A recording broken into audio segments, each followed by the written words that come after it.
ਵਾਹਿਗੁਰੂ ਜੀ ਕਾ ਖਾਲਸਾ ਤੇ ਵਾਹਿਗੁਰੂ ਜੀ ਕੀ ਫਤਿਹ। ਜਪਜੀ ਸਾਹਿਬ ਦੀ 15ਵੀਂ ਪੌੜੀ ਦੀ ਵਿਆਖਿਆ ਕਰਨ ਜਾ ਰਹੇ ਹਾਂ। ਤੇ ਇੱਥੇ ਮੰਨੀਏ ਦੀ ਇਸ ਪੌੜੀ ਵਿੱਚ ਪਾਤਸ਼ਾਹ ਜੀ ਫਰਮਾਨ ਕਰਦੇ ਨੇ, ਜੋ ਉਸ ਪਰਿਪੂਰਨ ਪਰਮਾਤਮਾ ਅਗਮ ਅਗੋਚਰ ਨੂੰ ਮੰਨ ਲੈਂਦਾ ਹੈ ਉਹਨਾਂ ਨੂੰ ਮੋਖ ਦੁਆਰ ਦੀ ਪ੍ਰਾਪਤੀ ਹੋ ਜਾਂਦੀ ਹੈ। ਮਨੁੱਖ ਦੇ ਪ੍ਰਾਣਾਂ ਦੇ ਅੰਦਰ ਬਾਹਰੇ ਤਲ ਦੇ ਵਿੱਚ ਜਿਹੜੀ ਚਾਹ ਹੈ ਉਹ ਮੁਕਤੀ ਦੀ ਹੈ, ਮੁਕਤ ਹੋਣ ਦੀ, ਆਜ਼ਾਦ ਹੋਣ ਦੀ। ਗੁਲਾਮੀ ਦੁੱਖ ਹੈ, ਆਜ਼ਾਦੀ ਸੁੱਖ ਹੈ। ਗੁਲਾਮੀ ਵਿਪਤਾ ਹੈ, ਕਲੇਸ਼ ਹੈ। ਆਜ਼ਾਦੀ ਹੀ ਆਨੰਦ ਹੈ, ਖੇੜਾ ਹੈ, ਮਸਤੀ ਹੈ। ਇਸ ਨੂੰ ਕੈਦ ਨੇ, ਬੰਧਨ ਹੀ ਦੁੱਖ ਨੇ ਤੇ ਸੁਤੰਤਰਤਾ ਹੀ ਸੁੱਖ ਹੈ। ਸਵਯੰ ਦਾ ਤੰਤਰ, ਆਪਣੇ ਤੰਤਰ ਵਿੱਚ ਜੀਵਨਾ। ਕੋਈ ਬੰਧਨ ਨਹੀਂ, ਕੋਈ ਪਕੜ ਨਹੀਂ, ਕੋਈ ਖਿੱਚ ਨਹੀਂ। ਸਵਯੰ ਦਾ ਤੰਤਰ ਹੈ, ਉਹ ਨਿੱਜੀ ਸੁਭਾਵ ਹੈ, ਆਪਣਾ ਸੁਭਾਵ ਹੈ। ਮਨੁੱਖ ਦੇ ਕੋਲ ਆਤਮਕ ਸੁਭਾਵ ਹੈ, ਆਤਮਾ ਦੇ ਸੁਭਾਵ ਵਿੱਚ ਜੀ ਰਿਹਾ ਹੈ, ਸਵਯੰ ਦੇ ਤੰਤਰ ਵਿੱਚ ਜੀ ਰਿਹਾ ਹੈ। ਕੋਈ ਬੰਧਨ ਨਹੀਂ, ਕੋਈ ਪਕੜ ਨਹੀਂ। ਮਨੁੱਖ ਕਈ ਦਫਾ ਸੋਚਦਾ ਹੈ ਕਿ ਮੈਂ ਸਮਾਜਿਕ ਤੌਰ 'ਤੇ ਬੰਧਨਾਂ ਵਿੱਚ ਹਾਂ, ਰਾਜਨੀਤਿਕ ਤੌਰ 'ਤੇ ਗੁਲਾਮ ਹਾਂ ਜਾਂ ਆਰਥਿਕ ਤੌਰ 'ਤੇ ਬੰਧਨਾਂ ਵਿੱਚ ਹਾਂ। ਗੁਲਾਮੀ ਭੋਗਣੀ ਪੈ ਰਹੀ ਹੈ, ਕਿਸੇ ਦੇ ਦਬਾਅ ਹੇਠਾਂ ਰਹਿਣਾ ਪੈ ਰਿਹਾ ਹੈ। ਸਮਾਜ ਦੀਆਂ ਐਸੀਆਂ ਰਸਮਾਂ ਨੇ ਜਿਨ੍ਹਾਂ ਨੂੰ ਇਹ ਮੰਨਣਾ ਵੀ ਨਹੀਂ ਚਾਹੁੰਦਾ, ਪਰ ਮਜਬੂਰੀ ਮੰਨਣ 'ਤੇ ਮਜਬੂਰ ਕਰਦੀ ਹੈ। ਰਾਜਨੀਤੀ ਦੇ ਐਸੇ ਕੁਝ ਨਿਯਮ ਨੇ ਜੋ ਦੁੱਖ ਤੇ ਸੰਤਾਪ ਨੂੰ ਜਨਮ ਦਿੰਦੇ ਨੇ, ਉਹਦੀ ਆਤਮਾ ਨੂੰ ਪੀੜਿਤ ਕਰਦੇ ਨੇ, ਪਰ ਫਿਰ ਵੀ ਮਜਬੂਰਨ ਉਸ ਨੂੰ ਮੰਨਣੇ ਪੈਂਦੇ ਨੇ। ਹਰ ਪੱਖੋਂ ਅਗਰ ਮਨੁੱਖ ਨੂੰ ਦੇਖੀਏ ਤਾਂ ਬਾਹਰੋਂ ਵੀ ਜਕੜਿਆ ਹੋਇਆ ਹੈ, ਅੰਦਰੋਂ ਵੀ ਜਕੜਿਆ ਹੋਇਆ ਹੈ। ਬਾਹਰ ਤੇ ਤਰ੍ਹਾਂ ਤਰ੍ਹਾਂ ਦੀਆਂ ਸਮਾਜ ਤੇ ਰਸਮਾਂ ਦੇ ਬੰਧਨ ਨੇ ਔਰ ਆਰਥਿਕ ਬੰਧਨ ਨੇ, ਲੇਕਿਨ ਆਂਤਰਿਕ ਤਲ ਵਿੱਚ ਦੇਖੀਏ ਤੇ ਗੁਰੂ ਕਹਿੰਦੇ ਨੇ, ਨਾਨਕ ਔਗਣ ਜੇਤੜੇ, ਤੇਤੜੇ ਗਲੀ ਜੰਜੀਰ। ਜਿੰਨੇ ਅਵਗੁਣ ਨੇ ਗਲ ਦੇ ਵਿੱਚ ਪਈ ਹੋਈ ਜੰਜੀਰ ਹੈ। ਤੇਰੇ ਗਲੇ ਤੋਕ ਪੱਗ ਬੇੜੀ, ਤਾਂ ਘਰ ਘਰ ਰਮਈਏ ਹੇਰੀ। ਭਗਤ ਕਬੀਰ ਕਹਿੰਦੇ ਨੇ, ਗਲ ਵਿੱਚ ਤੇਰੇ ਤੋਕ ਪਿਆ ਹੋਇਆ ਹੈ, ਫੰਦਾ ਪਿਆ ਹੋਇਆ ਹੈ, ਔਰ ਪੈਰ ਤੇਰੇ ਬੰਨੇ ਹੋਏ ਨੇ। ਅਗਰ ਪੈਰ ਗਲਤ ਪਾਸੇ ਹੀ ਜਾ ਰਹੇ ਨੇ ਤੇ ਸਹੀ ਰਸਤੇ ਉੱਤੇ ਚੱਲਣ ਦੀ ਸਮਰੱਥਾ ਹੀ ਖੋ ਗਏ ਨੇ, ਪੈਰ ਬੰਧਨਾਂ ਦੇ ਵਿੱਚ ਨੇ। ਕੰਠ ਵਿੱਚੋਂ ਬੋਲ ਗਲਤ ਹੀ ਨਿਕਲ ਰਹੇ ਨੇ ਤੇ ਸਹੀ ਬੋਲਣਾ ਮਨੁੱਖ ਭੁੱਲ ਹੀ ਗਿਆ ਹੈ ਤੇ ਗਲੇ ਦੇ ਵਿੱਚ ਫੰਦਾ ਪਿਆ ਹੋਇਆ ਹੈ। ਹੱਥ ਅਨਰਥ ਹੀ ਕਰ ਰਹੇ ਨੇ, ਵਿਗਾੜ ਰਹੇ ਨੇ, ਢਾਹ ਰਹੇ ਨੇ। ਉਸਾਰੀ ਕਰਨਾ ਹੱਥ ਭੁੱਲ ਹੀ ਗਏ ਨੇ ਤੇ ਹੱਥਾਂ ਦੇ ਵਿੱਚ ਹੱਥਕੜੀ ਹੈ, ਹੱਥ ਇਸ ਦੇ ਬੱਝੇ ਹੋਏ ਨੇ। ਰਸਨਾ ਮਿਥਿਆ ਹੀ ਬੋਲਦੀ ਹੈ, ਮਿਥਿਆ ਹੀ ਬੋਲਦੀ ਹੈ। ਸੱਚ ਬੋਲਣੋਂ ਮਰ ਗਈ ਹੈ, ਸੱਤ ਬਚਨ ਕਹਿਣੋਂ ਮੁਰਦਾ ਹੋ ਚੁੱਕੀ ਹੈ। ਤੇ ਸਮਝ ਲੋ ਮਿਥਿਆ ਬੋਲ ਦੇ ਬੰਧਨ ਰਸਨਾ ਨੂੰ ਪਏ ਹੋਏ ਨੇ। ਗਲਤ ਵੇਖਣਾ ਹੈ, ਸਹੀ ਵੇਖਣਾ ਭੁੱਲ ਹੀ ਗਿਆ ਹੈ, ਪਰ ਤਨ ਵੇਖਣਾ ਹੈ ਵਾਸਨਾ ਦੇ ਵਿੱਚ ਹੋ ਕੇ, ਪਰ ਧਨ ਵੇਖਣਾ ਹੈ ਲੋਭ ਦੇ ਵਿੱਚ ਹੋ ਕੇ। ਔਰ ਇਸ ਤਰ੍ਹਾਂ ਵੇਖਣੇ ਤੋਂ ਇਲਾਵਾ ਪਵਿੱਤਰਤਾ ਨਾਲ ਵੇਖਣਾ ਭੁੱਲ ਹੀ ਗਿਆ ਹੈ ਤੇ ਦ੍ਰਿਸ਼ਟੀ ਨੂੰ ਪਰਤਨ ਤੇ ਭਰਤਨ ਦੇ ਬੰਧਨਾਂ ਪੈ ਗਏ ਨੇ। ਔਰ ਇਸ ਤਰ੍ਹਾਂ ਦੇ ਬੰਧਨ ਅਨੇਕਾਂ ਨੇ। ਸਤਿਗੁਰ ਦੇਵ ਜੀ ਮਹਾਰਾਜ ਕਹਿੰਦੇ ਨੇ, ਨਾਨਕ ਔਗਣ ਜੇਤੜੇ, ਤੇਤੜੇ ਗਲੀ ਜੰਜੀਰ। ਅਵਗੁਣ ਹੈ ਕਿਤਨੇ ਨੇ ਮਨੁੱਖ ਦੇ ਕੋਲ। ਜਗਤ ਗੁਰੂ ਬਾਬੇ ਦਾ ਇਹ ਕਹਿਣਾ ਹੈ, ਸਾਗਰ ਦੇ ਵਿੱਚ ਜਿਤਨਾ ਪਾਣੀ ਹੈ, ਮਨੁੱਖ ਦੇ ਜੀਵਨ ਵਿੱਚ ਇਤਨੇ ਹੀ ਅਵਗੁਣ ਨੇ। ਜੇਤਾ ਸਮੁੰਦ ਸਾਗਰ ਨੀਰ ਭਰਿਆ, ਤੇਤੇ ਅਵਗੁਣ ਹਮਾਰੇ। ਦਇਆ ਕਰੋ ਕਿਛ ਮਿਹਰ ਉਪਾਓ, ਡੁੱਬਦੇ ਪੱਥਰ ਤਾਰੇ। ਇਹ ਤੇ ਠੀਕ ਹੈ, ਪ੍ਰਭੂ ਪੱਥਰ ਨਹੀਂ ਤਰਦੇ, ਲੱਕੜ ਤਰ ਸਕਦੀ ਹੈ, ਪੱਥਰ ਤੇ ਡੁੱਬਦੇ ਨੇ, ਪਰ ਪ੍ਰਭੂ ਅਸੀਂ ਤੇ ਪਾਪ ਕਰਕੇ ਪੱਥਰ ਹੋ ਚੁੱਕੇ ਹਾਂ। ਤੂੰ ਮਿਹਰ ਕਰ, ਤੂੰ ਬਖਸ਼ਿਸ਼ ਕਰ, ਆਪਣੀ ਮਿਹਰ ਦੀ ਬੇੜੀ ਦੇ, ਆਪਣੀ ਬਖਸ਼ਿਸ਼ ਬਰਸਾ, ਹੱਥ ਦੇ ਤਾਂ ਕਿ ਉਹ ਪੱਥਰ ਵੀ ਪਾਰ ਹੋਵਣ। ਮਿਥਿਹਾਸ ਹੈ, ਇੱਕ ਗਾਥਾ ਹੈ। ਲੰਕਾ ਤੱਕ ਜਦ ਪੁਲ ਬਣਾਇਆ ਗਿਆ ਤਾਂ ਜਿਨ ਪੱਥਰਾਂ ਉੱਤੇ ਰਾਮ ਨਾਮ ਲਿਖਿਆ ਗਿਆ ਉਹ ਤੈਰਦੇ ਗਏ। ਉਹਨਾਂ ਤੈਰਦੇ ਹੋਏ ਪੱਥਰਾਂ ਦਾ ਪੁਲ ਬਣ ਗਿਆ। ਗੱਲ ਇਤਨੀ ਹੈ, ਅਗਰ ਕੋਈ ਪੱਥਰ ਦਿਲ ਹੈ, ਪੱਥਰ ਦਿਮਾਗ ਹੈ, ਕਠੋਰ ਹੈ, ਅਤਿਅੰਤ ਕਠੋਰ ਹੈ, ਇਤਨਾ ਜੈਸੇ ਕਿ ਪੱਥਰ, ਪਰ ਜੇ ਕਿਧਰੇ ਦਿਲ ਦਿਮਾਗ ਤੇ ਰਾਮ ਦਾ ਨਾਮ ਉਕਰਿਆ ਜਾਏ, ਰਸਨਾ ਕਿਧਰੇ ਪ੍ਰਭੂ ਦਾ ਨਾਮ ਉਚਾਰਨ ਕਰ ਲੱਗ ਪਏ ਤੇ ਇਹ ਪੱਥਰ ਵੀ ਤੈਰਦੇ ਨੇ, ਇਹ ਪੱਥਰ ਵੀ ਭਵ ਸਾਗਰ ਤੋਂ ਪਾਰ ਹੋ ਜਾਂਦੇ ਨੇ। ਤੋ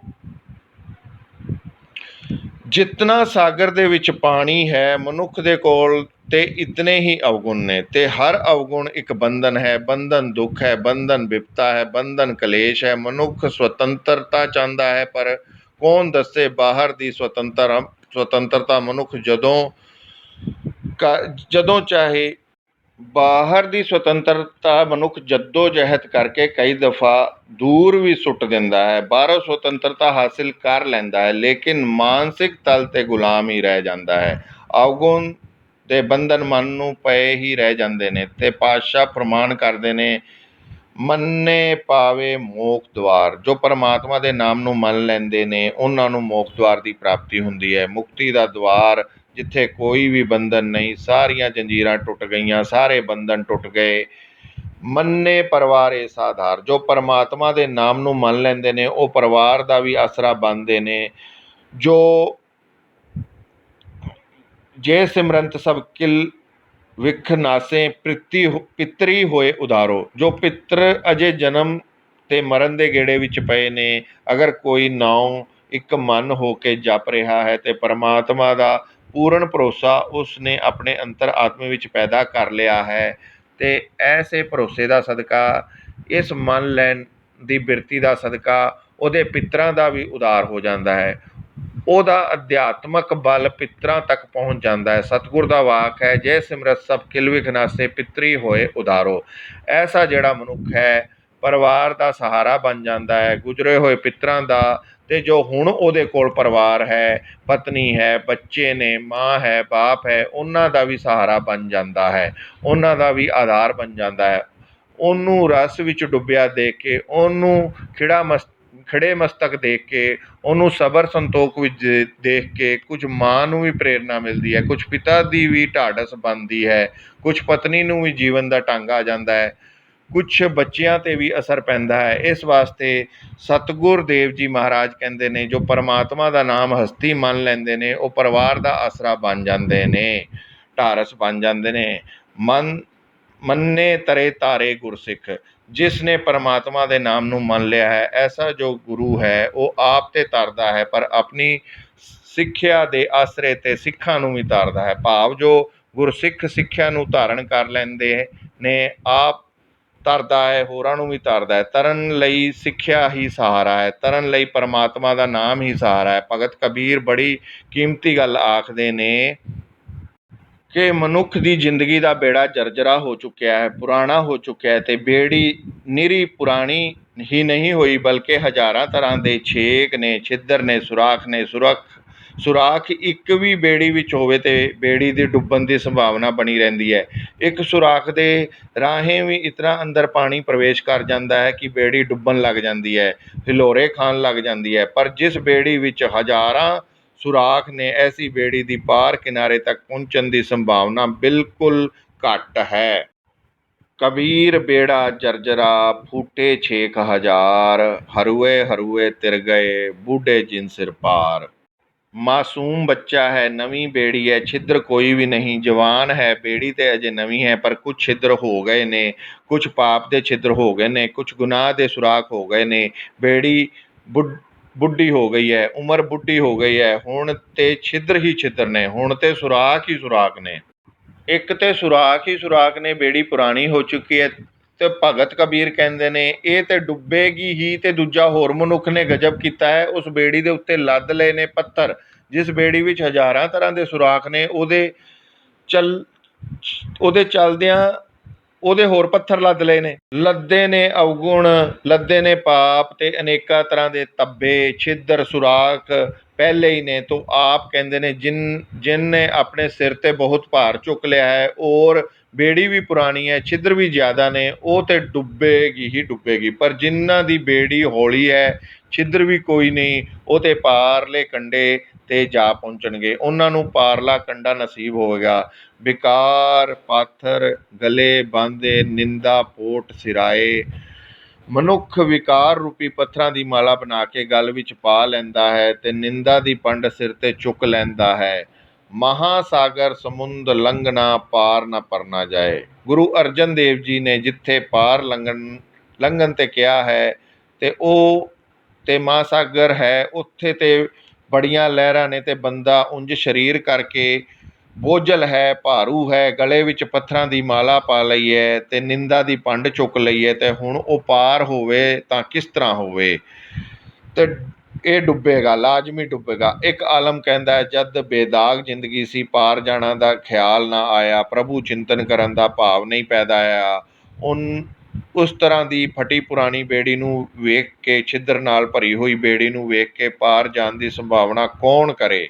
ਜਦੋਂ ਮਤਲਬ ਜ਼ਿੰਦਗੀ, ਜਦੋਂ ਜਵਾਨ ਸਾਂ ਉਦੋਂ ਹੀ ਨਾਮ ਨਹੀਂ ਜਪਿਆ, ਅਤੇ ਹੁਣ ਅਸੀਂ ਬੁੱਢੇ ਹੋ ਗਏ ਹਾਂ ਅਤੇ ਹੁਣ ਸਾਡੇ ਇੰਨੇ ਛੇਦ ਹੋ ਗਏ ਨੇ, ਅਤੇ ਅਸੀਂ ਕੀ ਸੰਭਾਵਨਾ ਹੈ ਹੁਣ ਸਾਡੀ, ਇਹ ਕਹਿਣ ਦਾ ਮਤਲਬ। ਪਰ ਜੋ ਪਰਮਾਤਮਾ ਦਾ ਨਾਮ ਜਪਦੇ ਨੇ, ਜਪਦਿਆਂ ਹੀ ਛਿੱਦਰ ਭਰਨੇ ਸ਼ੁਰੂ ਹੋ ਜਾਂਦੇ ਨੇ। ਜੋ ਪਰਮਾਤਮਾ ਦੀ ਹਸਤੀ ਨੂੰ ਸਿਦਕ ਨਾਲ ਕਬੂਲ ਕਰਦੇ ਨੇ, ਭਰੋਸਾ ਵੱਧ ਜਾਂਦਾ ਹੈ। ਜਿਨ੍ਹਾਂ ਦਾ ਪੂਰਨ ਤੌਰ 'ਤੇ ਮੰਨ ਲੈਂਦੇ ਨੇ, ਮੰਨ ਲੈਣ ਨਾਲ ਹੀ ਸਾਰੇ ਛਿੱਦਰ ਢੱਕ ਜਾਂਦੇ ਨੇ। ਜਿਸ ਪ੍ਰਕਾਰ ਜੇ ਪ੍ਰਸਾਦ ਤੇਰੇ ਅਨੇਕ ਛਿੱਦਰ ਢਾਕੇ, ਪ੍ਰਭੂ ਦੀ ਬਖਸ਼ਿਸ਼ ਦੇ ਨਾਲ ਮਨੁੱਖ ਦੇ ਸਾਰੇ ਸੁਰਾਗ ਢੱਕ ਜਾਂਦੇ ਨੇ, ਸਾਰੇ ਗੁਨਾਹ ਢੱਕ ਜਾਂਦੇ ਨੇ। ਗੁਨਾਹ 'ਤੇ ਕੱਪੜਾ ਆ ਜਾਂਦਾ ਹੈ, ਗੁਨਾਹਾਂ 'ਤੇ ਉੱਤੇ ਬਖਸ਼ਿਸ਼ ਦਾ ਰਹਿਮਤ ਦਾ ਚੋਲਾ ਆ ਜਾਂਦਾ ਹੈ, ਚੱਦਰ ਆ ਜਾਂਦੀ ਹੈ, ਜਿਸ ਨਾਲ ਮਨੁੱਖ ਢੱਕਿਆ ਜਾਂਦਾ ਹੈ। ਜੋ ਪਰਮਾਤਮਾ ਦੇ ਨਾਮ ਨੂੰ ਮੰਨ ਲੈਂਦੇ ਨੇ, ਉਹ ਆਪ 'ਤੇ ਧਰਦੇ ਨੇ, ਸਿੱਖਿਆ ਦੁਆਰਾ ਸਿੱਖਾਂ ਨੂੰ ਵੀ ਤਾਰਦੇ ਨੇ, ਨਾਲ ਦਿਆਂ ਸਾਥੀਆਂ ਨੂੰ ਵੀ ਤਾਰਦੇ ਨੇ। ਮੰਨੇ ਤਰੇ ਤਾਰੇ ਗੁਰਸਿੱਖ, ਮੰਨੇ ਨਾਨਕ ਭਵੇ ਨਾ ਵਿਖ। ਅਤੇ ਜੋ ਪਰਮਾਤਮਾ ਦੇ ਨਾਮ ਨੂੰ ਮੰਨ ਲੈਂਦੇ ਨੇ, ਉਹ ਭੇਖਾਂ ਦੇ ਵਿੱਚ ਨਹੀਂ ਭਟਕਦੇ, ਉਹ ਦਰ ਦਰ ਦੀ ਭੀਖ ਨਹੀਂ ਮੰਗਦੇ। ਭਿਖਾਰੀਪਣਾ ਖਤਮ ਹੋ ਜਾਂਦਾ ਹੈ, ਔਰ ਭੇਖਾਂ ਦੀ ਭਟਕਣਾ ਵੀ ਉਹਨਾਂ ਦੀ ਖਤਮ ਹੋ ਜਾਂਦੀ ਹੈ। ਭੇਖ ਧਾਰਨ ਕਰਨਾ, ਉਹ ਭੇਖ ਧਾਰਨ ਕਰਨ, ਇਸ ਰਸਤੇ 'ਤੇ ਭਟਕਣਾ ਹੈ, ਉਸ ਰਸਤੇ ਭਟਕਣਾ ਹੈ, ਇਹ ਸਾਰੀ ਧਾਵਨਾ ਹੀ ਮਿਟ ਜਾਂਦੀ ਹੈ। ਉਹਨਾਂ ਦੀ ਸਦੀਵੀ ਟਿਕਾਓ ਨਸੀਬ ਹੋ ਜਾਂਦਾ ਹੈ। ਐਸਾ ਨਾਮ ਨਿਰੰਜਨ ਹੋਏ, ਜੇ ਕੋ ਮਨ ਜਾਣੇ ਮਨ ਕੋਏ। ਕਿਸੇ ਦੇ ਅੰਦਰ ਪੂਰਨ ਤੌਰ 'ਤੇ ਭਰੋਸਾ ਬਣ ਜਾਏ ਤਾਂ ਇਸ ਗੱਲ ਦਾ ਉਸੇ ਨੂੰ ਪਤਾ ਚੱਲੇਗਾ ਕਿ ਜੋ ਮੰਨ ਲੈਂਦਾ ਹੈ ਭਵਸਾਗਰ ਤੋਂ ਪਾਰ ਹੋ ਜਾਂਦਾ ਹੈ। ਜੋ ਮੰਨ ਲੈਂਦਾ ਹੈ ਉਹਨੂੰ ਮੋਖ ਦੁਆਰ ਦੀ ਪ੍ਰਾਪਤੀ ਹੋ ਜਾਂਦੀ ਹੈ। ਜੋ ਮੰਨ ਲੈਂਦਾ ਹੈ ਉਹ ਪਰਿਵਾਰ ਦਾ ਆਸਰਾ ਬਣ ਜਾਂਦਾ ਹੈ। ਜੋ ਮੰਨ ਲੈਂਦਾ ਹੈ ਉਹਦੀ ਸਿੱਖਿਆ ਨਾਲ ਦੂਜੇ ਵੀ ਤਰਦੇ ਨੇ, ਦੂਜੇ ਵੀ ਭਵਸਾਗਰ ਤੋਂ ਪਾਰ ਹੋ ਜਾਂਦੇ ਨੇ। ਔਰ ਜੋ ਮੰਨ ਲੈਂਦਾ ਹੈ ਅਤੇ ਉਹਨਾਂ ਰਸਤਿਆਂ 'ਤੇ ਨਹੀਂ ਚੱਲਦਾ ਜਿਸ ਰਸਤੇ 'ਤੇ ਵਿਘਨ ਨੇ, ਰੁਕਾਵਟਾਂ ਨੇ, ਠਾਕ ਹੈ, ਇਸ ਤਰੀਕੇ ਨਾਲ ਉਹ ਪਰਮ ਪਦ ਦੀ ਪ੍ਰਾਪਤ ਕਰ ਲੈਂਦਾ ਹੈ। ਪਰਮਾਤਮਾ ਦਾ ਨਾਮ ਮੰਨ ਲੈਣ ਨਾਲ ਉਹਦੀ ਲੀਨਤਾ ਨਸੀਬ ਹੁੰਦੀ ਹੈ। ਪਰਮਾਤਮਾ ਵਾਲੇ ਗੁਣ ਉਸਦੇ ਅੰਦਰ ਆਤਮੇ ਵਿੱਚ ਪੈਦਾ ਹੋ ਜਾਂਦੇ ਨੇ। ਇਸ ਵਾਸਤੇ ਸਾਹਿਬ ਕਹਿੰਦੇ ਨੇ, ਇਸ ਅਵਸਥਾ, ਇਸ ਢੰਗ ਦੀ ਇਹ ਗੁਪਤ ਹੈ, ਦੂਜੇ ਤੀਜੇ ਨੂੰ ਪਤਾ ਨਹੀਂ ਚੱਲਦੀ। ਇਤਨੇ ਮਹਾਨ ਆਨੰਦ ਦਾ ਸਾਗਰ ਇਸ ਦੇ ਅੰਦਰ ਡੁੱਬਿਆ ਹੈ, ਕੋਲ ਬੈਠਾ ਹੈ, ਦੂਸਰੇ ਨੂੰ ਵੀ ਪਤਾ ਨਹੀਂ ਚੱਲਦਾ। ਅਤੇ ਸਤਿਗੁਰ ਬਾਰ ਬਾਰ ਇਸ ਪੰਕਤੀ ਨੂੰ ਦੁਹਰਾਉਂਦੇ ਨੇ, ਪਰਮਾਤਮਾ ਦਾ ਨਾਮ ਐਸਾ ਦੁੱਖਾਂ ਤੋਂ ਰਹਿਤ ਹੈ, ਕਾਲਕ ਤੋਂ ਰਹਿਤ ਹੈ, ਐਸਾ ਨਿਰਮਲ ਹੈ, ਪਾਵਨ ਹੈ, ਪਰ ਇਹਦਾ ਰਸ ਉਹੀ ਜਾਣਦਾ ਹੈ ਜੋ ਮੰਨ ਲੈਂਦਾ ਹੈ, ਜੋ ਪੂਰਨ ਤੌਰ 'ਤੇ ਵਿਸ਼ਵਾਸ ਬਣਾ ਲੈਂਦਾ ਹੈ। ਸਾਰੀ ਸੁਣਨ ਦੀ ਸਾਧਨਾ ਨਾਮ ਦੀ ਬਾਣੀ ਦਾ ਮੰਨ ਲੈਣ ਵਾਸਤੇ ਹੈ, ਅਤੇ ਜੋ ਮੰਨ ਲੈਂਦਾ ਹੈ, ਮਹਾਰਾਜ ਕਹਿੰਦੇ ਨੇ, ਉਸ ਦੀ ਅਵਸਥਾ ਬਿਆਨ ਨਹੀਂ ਕੀਤੀ ਜਾ ਸਕਦੀ। ਅਤੇ ਵਾਹਿਗੁਰੂ ਜੀ ਕਾ ਖਾਲਸਾ ਅਤੇ ਵਾਹਿਗੁਰੂ ਜੀ ਕੀ ਫਤਿਹ। ਇਹ ਸੀ ਜੀ 15ਵੀਂ ਪੌੜੀ ਦੀ ਵਿਆਖਿਆ। ਮੰਨੇ ਪਾਵੇ ਮੋਖ ਦੁਆਰ, ਮੰਨੇ ਪਰਵਾਰੇ ਸਾਧਾਰ, ਮੰਨੇ ਤਰੇ ਤਾਰੇ ਗੁਰਸਿੱਖ, ਮੰਨੇ ਨਾਨਕ ਭਵੇ ਨਾ ਭਿਖ, ਐਸਾ ਨਾਮ ਨਿਰੰਜਨ ਹੋਈ, ਜੇ ਕੋ ਮਨ ਜਾਣੇ ਮਨ ਕੋਈ। ਵਾਹਿਗੁਰੂ ਜੀ ਕਾ ਖਾਲਸਾ ਅਤੇ ਵਾਹਿਗੁਰੂ ਜੀ ਕੀ ਫਤਿਹ।